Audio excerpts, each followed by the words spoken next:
Hey everybody, welcome to Behind the Scenes, a weekly podcast that covers the intersection of art, culture, and big ideas.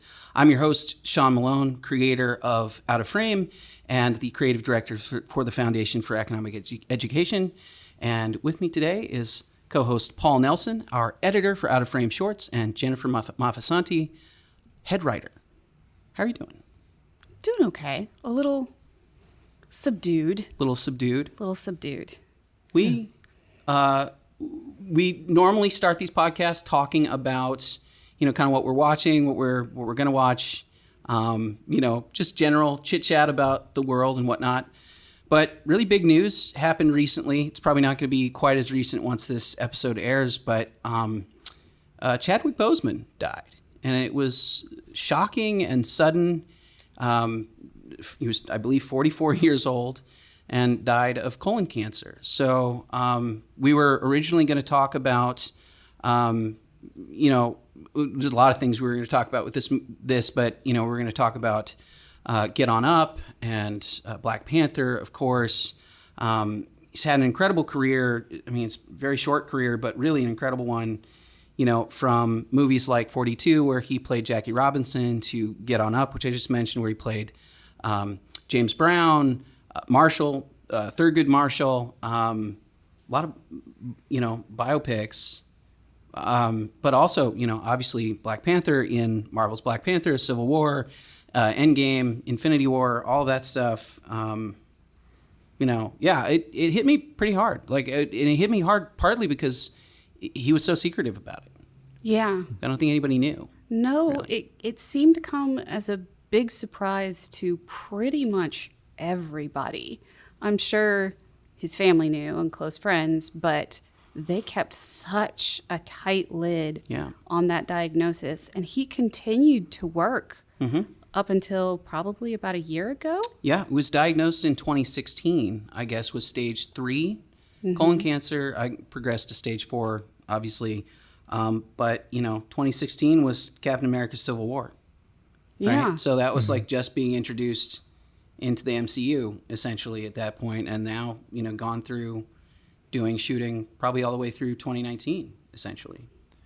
It's kind of impressive. It's very It's very impressive that he was continuing to do this stuff while he was battling this. And what was his last movie? The Five Bloods? Yeah, The Five Bloods was the last one. And actually no, I think there was is there one after that? I think he has one that's not out yet. Wow. So but Five Bloods is like the most recent one that's been out. It was obviously very shocking. Yeah. When I woke up and I saw it on Twitter, I was like, wait. Yeah. Some kind of accident happened? That's exactly what I thought. I figured it was, it's like a Kobe kind of situation, right, or it would be like, plane crash or, car accident, something crazy, but like, yeah. You look at him in Black Panther, you don't see someone that looks like a cancer patient. No, not at all. No. No. Yeah. It was very shocking. Yeah. So one of the things I remember, he's done a few things over the years outside of the acting world, or, I mean, it's not really outside of the acting world, but like given talks and been on panels and stuff that I've watched over the years. And he did, really good couple commencement speeches that I've seen that are always really good to watch. But one of the things that was fascinating to me that I learned a few years ago that I think not a lot of people know is that when he went to Howard University for fine arts, and I didn't know this. I didn't know this part of it until I just was kind of looking into it after he died. But like, I guess he studied under Phylicia Rashad, who you may remember from the Cosby Show and pretty stellar career of doing those kinds of things. But because he was studying under Phylicia Rashad, I had always known Denzel Washington actually helped him pay for college. But what I learned was that she and Denzel actually helped him go to Oxford and do like a summer program at Oxford, which I didn't know. And stuff like that was always interesting to me, like to see somebody like Denzel Washington see that much in him at, probably 18, 19, 20 years old.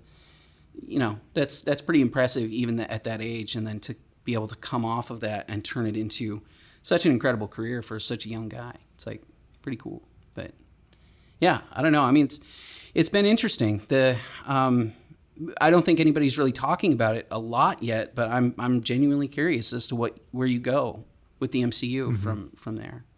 Yeah, You I know? recently rewatched Black Panther with an eye towards, is there some way they could kind of, oh yeah, this is the new Black Panther, or some kind of passing off the baton, and it really isn't. Not super well, No. right?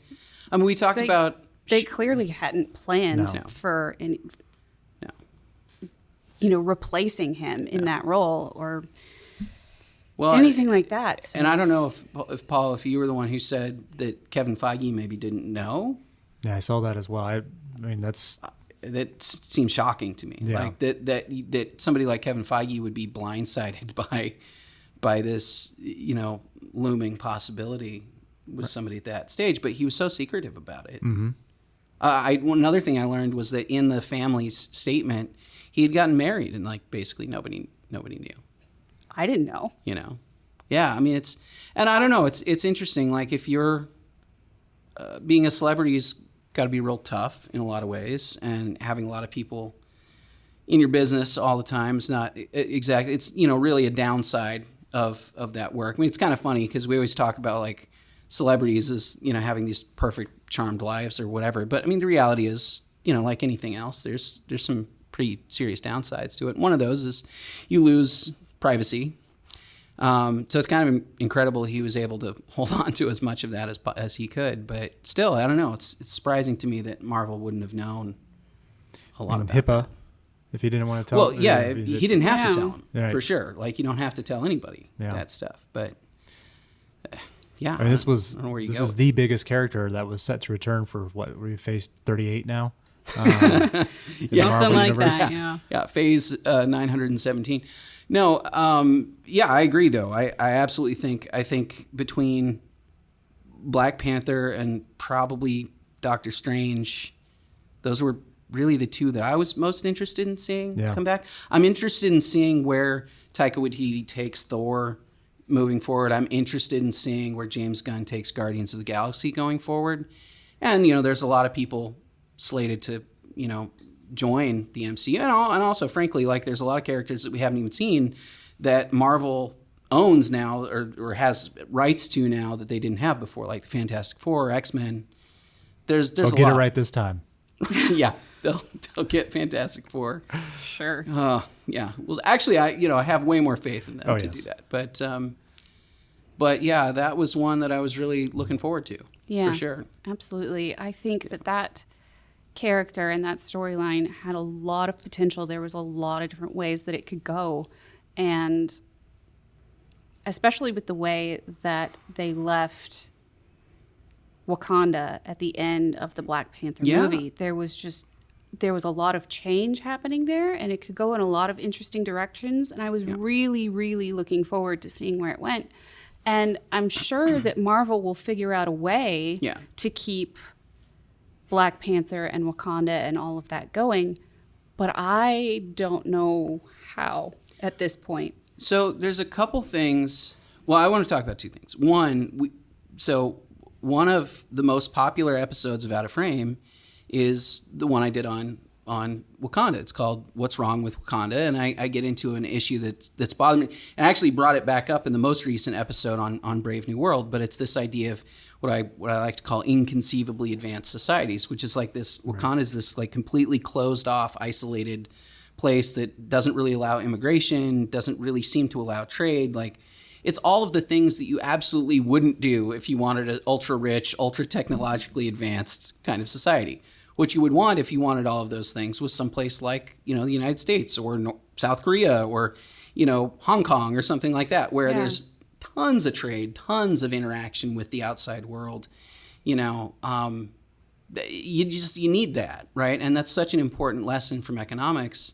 And yet I think what's funny about that is, like, I think some people who saw that video like assumed that I didn't like the movie, which is not true. I actually really, really like Black Panther. I think there are some things that are top 3 for me Marvel movie. I might go top 5 because I'm trying to think between Guardians 1, Winter Soldier, and probably Thor Ragnarok. I think I would put slightly higher than Black Panther, but they're all like, it's top tier, absolutely. Yeah. It's definitely in my top 5. And my kids really loved it too. Yeah. No, and honestly, it does have one of the best villains that Marvel's ever put on screen. A complicated villain. I think for the actual MCU, for the movie version, I think probably the best. Yeah. Killmonger's, he's exactly what you want in a villain. He's got a really powerful, strong personal connection to the hero. He's got a personal connection to what he's fighting for. He's got ideas that are completely wrong and yet also kind of rational from his point of view. And you can empathize with them a little bit. I mean, it's just, I mean, Michael B. Jordan also just nails it in that role, and him and Chadwick just together, phenomenal. That tension and chemistry that they had, it was outstanding. Well, and also like one of the things that's so great about that pairing. So we always talk about like villains in really good villains are sort of the dark mirror version of the hero in a lot of ways, right? And Marvel takes this a little too far sometimes by literally making a mirror version of their heroes, which Killmonger is in that case. It is Black Panther fighting evil Black Panther. Right. I mean, purple Black Panther versus golden Black Panther. Yeah, which is fine. But from a metaphorical standpoint, like Killmonger is Wakandan, born or just booted out of that society, raised outside of that society, should have been basically a brother of T'Challa in that movie, but wasn't for circumstances that neither of the two of them knew, right? But he was on the outside, raised in poverty, raised in, violence and all of that, and then coming back to reclaim his birthright. And that's a pretty powerful story, right? It's like, for the grace of God, go we, right? Yeah. It's like if you had been, if our roles had been reversed, like this is where we would have ended up. You can definitely appreciate where Killmonger is coming from with his goals and how that has dictated his actions up to the point of the action of the movie and throughout the action of the movie. Yeah. It's not great, but you can understand how he got to that place. Yeah. And that makes him a really good character in my book. Mm-hmm. Agreed. Anyway, I wanted to talk about that a little bit just because I still get comments on that Out of Frame episode all the time, and it's kind of funny. But yeah, the movie's really, really solid. There are a couple things that the MCU could do, maybe. It's real hard to do it without any way of leading into it. You could do the Princess Leia face thing. Yeah. And like... Gosh, I mean, I'm worried that kind of something like that will happen because I don't know how you write off that character. Well, you could just replace him, right? I mean, so that's option one, I feel like, is just flat out just replace the actor. I mean, we were talking about this before the show started. The MCU's not really done this. There's the one example of Terrence Howard being replaced by Don Cheadle in the role of James Rhodes, Rhodey. Okay. That's basically it, though. That's basically it. Yeah. I'm sure I know there have been some other supporting characters, but they've been very, very minor. Zachary Levi, for example, was one of Thor's, his buddies, in his sort of posse that goes around fighting everybody. He was a guy named Fandral who did not appear in the next movie, I think because he was already shooting... Maybe he's shooting Shazam or something like that. I 100% did not notice. Yeah, you wouldn't have because he wasn't a very major character, but he was in, again, he was the swashbuckling one out of that group. But little things like that, you're not even going to notice because they're so minor roles and they're such supporting characters that you don't really notice it a whole lot. I mean, they have to get this right because... Yeah. This is the biggest character they have going. Yeah. That's going to stay around. I mean, Captain America's gone. Right. Robert Downey Jr.'s, he's not going to have a huge role moving forward, obviously, because he's dead. Yeah. In the universe. Yeah. I think again, you've got Doctor Strange, you've got Thor still around, you've got all the Guardians, which you can do stuff with. That's going to be fun. You've got Spider-Man, obviously, you can play around with too. And I'm actually kind of curious, that's the whole side discussion, but question of whether or not what Sony is doing with their half of the Spider-Man properties is going to be a good idea or can be merged into the MCU versions. Like, how do you bring Tom Hardy Venom into the MCU, or do you, or what could you? They're doing another, the second Venom movie was actually supposed to be out now pretty much, but of course with everything that's going on, didn't come out, but it's, it's the Carnage story, which is an insane, by the way, I'm, again, radical tangent, but I'm crazy looking forward to that because Woody Harrelson is Carnage, is Cletus Cassidy. I love and Carnage Woody is Harrelson. insane. He is an insane mass murderer, and he is just in the most over the top lunatic version of that. And watching Woody Harrelson play a deranged, utter lunatic mass murderer that gets a symbiote. I'm here for it. I'm here for it. I'm definitely here for it. But I don't know how you bring in all that stuff into the MCU. I think that's going to be tough. So, that is a question. Option 2 is to sort of write him off and bring in Shuri, Black Panther's sister, in the comics becomes Black Panther at some point. I mean, she takes the mantle of Black Panther. Yeah. So vaguely canonical here. That could be done. But again, I think that'd be a struggle because I liked the girl who played Shuri, and I liked Shuri as a character in the movie, but Shuri's like kind of the tech genius. Right. Yeah. And I kind of like her in that role. I don't totally love like abandoning that and going to the superhero world for her. I don't know. I mean, you could do it. Yeah. But you haven't set it up at all. Option 3, don't make another one. Don't make another one. But that's a lot of. They made what, 1.9 billion or something like that. Not 1.9, but that was it was like 1 point, maybe 1.5 it was so or something. Hugely successful. I mean, I don't know. Let's look that. Maybe. Okay, so maybe they could go with not Black Panther's sister, but with his girlfriend. Okoye. Yeah. Um, That might work. You could do that. She's been set up as Yeah. being able to handle herself in a fight. I know that's not really where her heart is. No, and but that wouldn't really be canonical at all for the comics, but that's, it's different, so you can do what you want, I suppose. I don't know. I'd be curious about that. I don't know. I just don't know where you go from there. I think it's a really tough problem to solve. Or they could just spend an entire movie trying to solve that problem. Like in Wakanda, be like, Right. okay, so T'Challa's not here anymore. How do we take care of this? And then at the end of the film, ta-da, here's your new Black Panther. I was going to say, you could also bring in, trying to remember, Daniel Kaluuya's Wakabi, the gorilla people's king, whatever. You could bring him back too, because I guess they brought him into that. But I don't know. I mean, every other character has such a specific role. Yeah. Every other character that we met has such a specific role. I don't know. It's gonna be tough. And It's gonna be real tough. look, and beyond all of that, again, getting back to sort of the core theme of this, you're losing Chadwick Boseman. Yeah. Yeah. And that's the real loss here.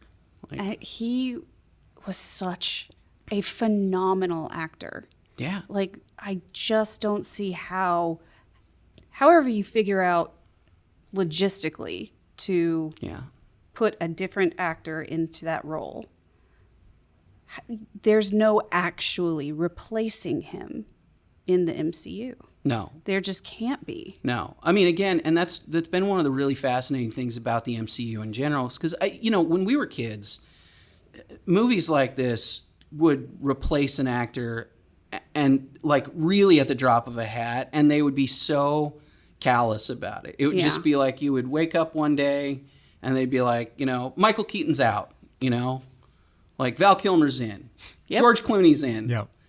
Like, what? What is happening, right? Marvel brought back what is kind of, historically not awesome, which is sort of these long-term studio contracts, right?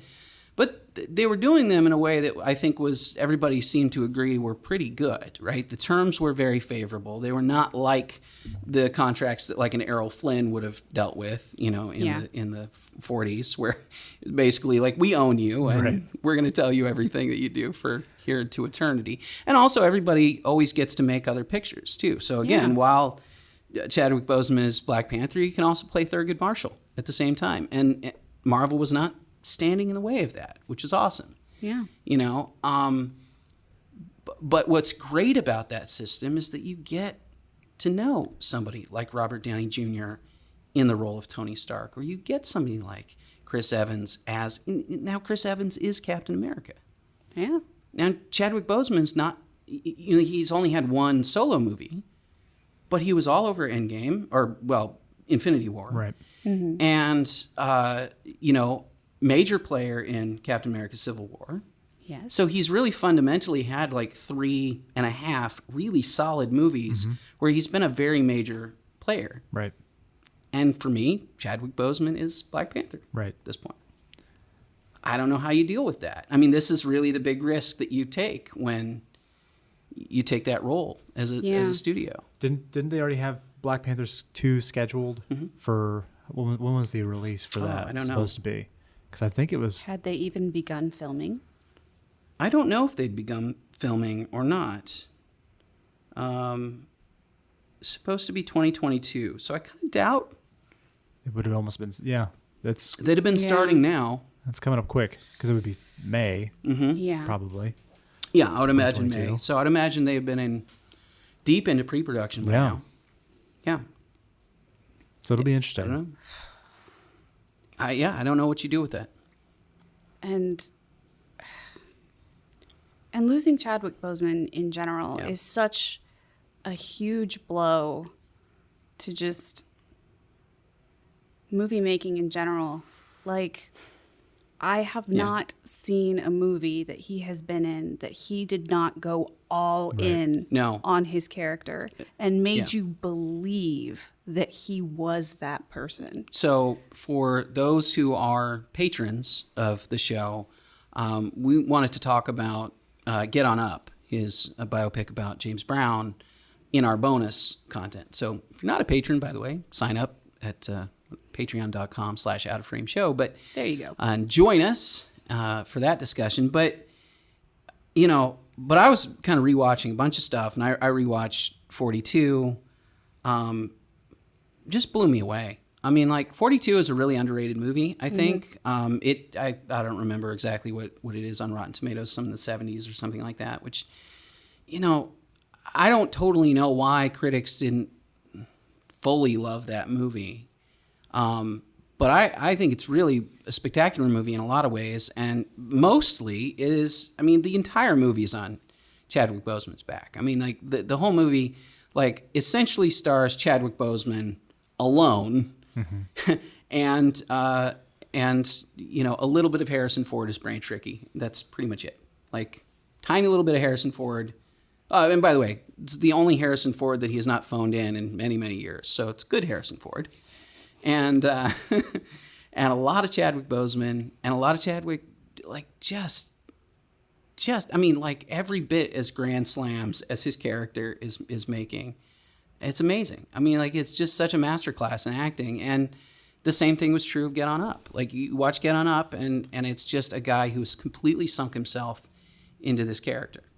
And we'll get into that movie later. But I mean, one of the things, I was pulling some quotes from here, and one of the things Chadwick Boseman said was, I don't remember where he said this exactly. I think it was in one of the commencements, but it was, and it's not like a, quote you haven't heard him say before, but like, as an African American actor, a lot of our stories haven't been told, and I see where he was going career-wise. You see what kinds of stories he was trying to tell, and they're pretty interesting. They are interesting. They're not always about good people. No. But certainly not Get On Up. Yeah, certainly not Get On Up. But they are deeply fascinating stories, important stories. Thurgood Marshall is an important story. Oh my God, yes. It's a wildly important story. You know, I haven't watched Marshall yet, but I'm actually genuinely looking forward to watching it. Marshall is excellent. Marshall also has a lot of these moments in, which you get a couple of these in 42, but it's like when Chadwick Boseman is like charming, it's pretty over the top charming. And you get some of these moments where like Chadwick is playing, Thurgood Marshall is, you know, obviously like a key founding member of the NAACP and Supreme Court justice and all this. And he was a brilliant, brilliant lawyer, right? I mean, that's the only way you can get there. But like there are moments in that movie where he is just winning, just hard winning. And you're just like enjoying watching him win. You know, this is exactly what I wanted. Just really good moments of like, I have destroyed everything about your argument, sir. Like, here we are. Yeah. No, I'm really looking forward to watching that movie. Those are good moments. But yeah, I don't know. I mean, you can see where he was going. And I think it's interesting. There's another quote that I pulled up from his, which, you know, again, it's funny because I'm sure he said this a few years ago. And he said, you know, you have to cherish things in a different way when you know the clock is ticking. You're under pressure, right? Oof. Yeah. Well. Yeah. He lived it. He lived it. He lived it, and we can see it, and that's pretty incredible to me. And goodness, the choice that he made to keep his diagnosis as quiet as he did. Yeah. So as, in my mind, not to burden the people he was working with the knowledge of this struggle that he was dealing with. That is so huge to me. And some of you know this, many of you probably don't. I have Crohn's disease, which is an autoimmune disorder, and it does affect my digestive system. So there's a lot of abdominal pain and, you know, intestinal things that happen with that. Not to put too fine a point on it. So I'm acquainted with at least the general ballpark of what it's like to have a severe intestinal disorder. You know, the pain associated with it, the difficulty eating, the difficulty sleeping, the fatigue. Yeah. It's soul crushing. And to be willing to carry that on your own and do stunts and be and just be at the level that he was always at is just mind-blowing to me. I respected this dude as an actor before, but that level knowing just this is just it's I think that I think most people are a lot more familiar with the way that movies are made now than I think they have been in the past. I think audiences are pretty savvy at this point, but like it's long hours. I mean, you're looking at, you know, gosh, who was I listening to? Oh, I gotta figure out who I was. Oh man, who was this? I don't remember who I was watching recently. It was somebody who had who got brought into a movie, but like only had the tiniest little windows where his schedule worked out. And basically, it was just like, you can book me for this day and I'll do whatever you want. And literally booked him for 24 hours and just worked. Oh, you know who it was? It was Tom Welling, actually. Tom Welling of Smallville was talking about coming back to do the Flash reunion thing. okay. Yeah. And to do that kind of stuff. And just going like, I've got one day. And they're just like, okay. It's going to be one day. 24 hours. We're going to work 24 hours straight. You know, and stuff like that happens though, you know, and even on a normal set, I mean, you might be looking at, especially like a big movie like this, you're going to be looking at a few months, maybe 3 months, right? Maybe like a 90-day shoot on some of these things. I mean, it's a lot of time that you're going to be devoting to this, and you're looking at 18-hour days whenever you're doing it. And getting script changes in the middle of the night that you have to have memorized by the time you get to call the next morning. So stuff like that is to do that while, you know, stage 4 cancer or, you know, near to it or whatever it is, like, that's mind blowing. Like, I don't know. I can't even bring myself to commute into the office when my Crohn's disease is acting up, much less all of that. Mm-hmm. Yeah. I don't know. That's It's a hard one, I think. This one's like there have been a decent number of actors like over the years who we've lost who have not really felt as strongly about this one hurts, I think, mostly just because of the age and the surprise of Yeah. it was really a shock. This one affected me very deeply, for reasons that I alluded to earlier, and just it's like, God, you never really know, do you? No. But you know what? I think as we kind of wrap this part up, I just want to say, like, he lived it. Like, you can see in the last 10 years somebody who was at the absolute peak of his craft and who did not waste a moment. And I think that's kind of all you can try to do in the end. Yeah. But yeah. Mm-hmm. And also, y'all, you never really know what someone else is going through. So That's a good point. maybe be a little kinder to the people that you encounter in your life.